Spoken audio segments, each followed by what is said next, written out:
Christmas! I hope you have a very special and blessed day today and that you're able to celebrate safely with your family and friends.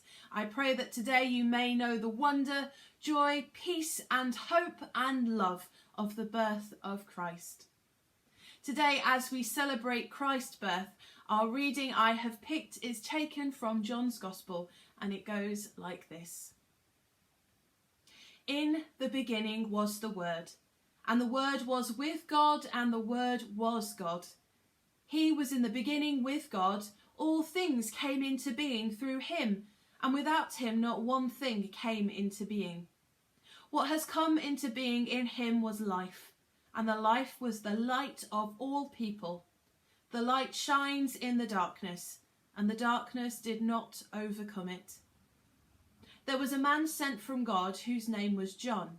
He came as a witness to testify to the light, so that all might believe through him. He himself was not the light, but he came to testify to the light. The true light, which enlightens everyone, was coming into the world. He was in the world, and the world that came into being through him, yet the world did not know of him. He came to what was his own, and his own people did not accept him. But to all who received him, who believed in his name, he gave power to become children of God, who were born not of blood, or of the will of the flesh, or the will of man, but of God. And the Word became flesh and lived among us, and we have seen his glory, the glory as the Father's only Son, full of grace and truth.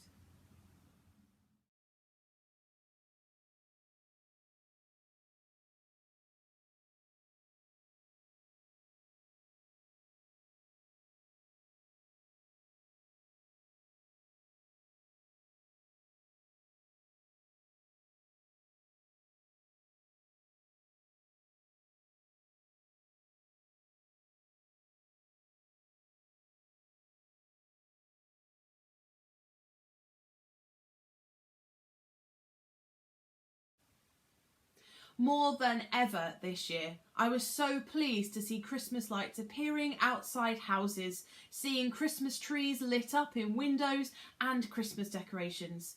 Even people starting decorating a bit early hasn't bothered me as much as usual this year. And this year, people seem to have gone all out with their decorating.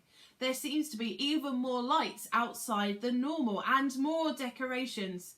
And as soon as we reach the 1st of December, radio stations have been playing even more Christmas music. Perhaps it was only natural people would be looking for light, for sparkle, for that festive feeling, and bringing a little of the joy and happiness of Christmas into our homes after the events of this year. You may have guessed from me talking about my nativities a couple of weeks ago that I love Christmas. It's a love I inherited from my nan. She loved Christmas too. It was never properly Christmas until we arrived at my nan and granddad's to find it had been wonderfully and festively decorated. Christmas has always been my favourite time of year.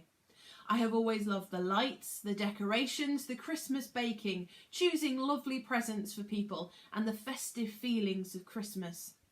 Despite how busy it gets, I love all the different acts of worship and celebrations we have in church, all the carols, the nativities and Christingles that go with this time of year. To use my favourite word, Christmas is awesome. It is an awesome time of year. However, this year, finding that festive feeling has been much harder. As we trudged on through a much harder second lockdown and emerged into December, it felt odd putting my Christmas decorations up and starting my preparations for Christmas.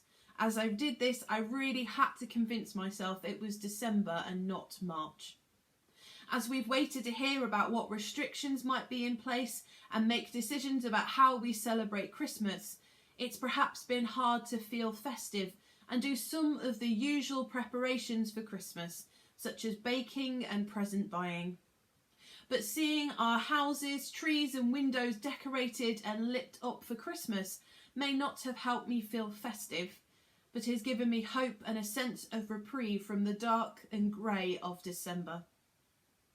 This year I come to those famous words from John's Gospel on this Christmas day, our Christmas lights and the lights we have in our homes to light up the darkness make those words feel even more appropriate than ever. As in the midst of the dark of the seasons of winter, in the darkest moments of restrictions and lockdowns, and the difficulties of celebrating Christmas differently, the people of the world decided that lights will shine in the darkness, and the darkness will not overcome it.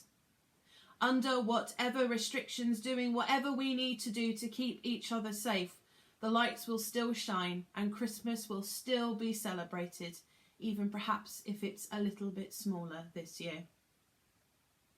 Through our gospel stories that we celebrate on this day, we see the light of Christ breaking in and bursting into the darkness, into the grey and bleak, into the ordinary jumble and mess of everyday life. The light shines through the brightness of angels sharing messages with Mary and Joseph, to filling the skies with songs for shepherds. The light shines in a star leading the way for wise men to follow. Jesus began his life as shining as a light in the darkness, bringing people hope and joy of God fulfilling his promises. The story starts as it means to go on, revealing Jesus as the light of the world. But this light isn't just beginning from this point in the story. John's Gospel refers to this light being there from the beginning, from when God called, "Let there be light," in the story of creation, taking us right back to the beginning of time at the beginning of this Gospel. This light called the Word in this passage, which we celebrate as Jesus, is showing us how God communicates and makes himself known in Christ as Emmanuel, God with us. This light is one through whom all things were made.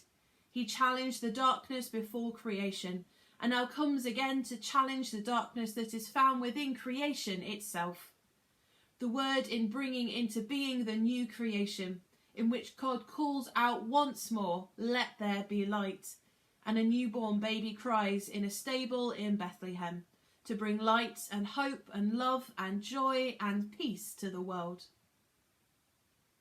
As we go on through the Gospel of Stories, we see that people followed that light and were amazed by what he did, not only at the beginning of his life but throughout it. So much so that they followed him and shared that light with others. But following that light was never easy. It caused sacrifice. It caused divisions and pain, and ultimately the darkness tried to put out the light. It looked like it had succeeded, until 3 days later, the light shone brighter than ever. This year there may be feeling more darkness than light in our world. But light is powerful. It can reach into every corner of life, every gap, every part of our world. Light exposes, it shows us the way, it uncovers things that aren't right or need help. Light can reach places faster and further than we can. Light cannot be overcome. It cannot be stopped. It cannot be put out, as the darkness of our world can try. Light is a force to be reckoned with. And light has shone through the difficult part of the past few months. Through every phone call made to check in with someone, through every neighbour shopping for one another, through parents managing to homeschool and do their jobs, through rainbows displayed in windows, through the extraordinary work of our healthcare services, through clapping, through standing up to racism and inequality, through every act of kindness, through every Zoom call at times as well, through every time you've made space to let someone pass, through every time you've washed your hands, and through every time you have stayed at home to keep each other safe. Light has shone in our world, in our cities, in our communities, in our homes, and the darkness has never and will never put it out, as hard as it might feel at the moment. I pray that this Christmas day you may know the hope of Jesus, the light of the world, who shines in the world through the work and service of his people. That's you, by the way. I pray that his light will give us strength and inspire us to continue shining in the darkness, even when the darkness tries to overcome us and it all just feels too difficult to continue. And I hope and pray today that light will fill your homes and you will have a very happy and safe Christmas. Happy Christmas. God bless.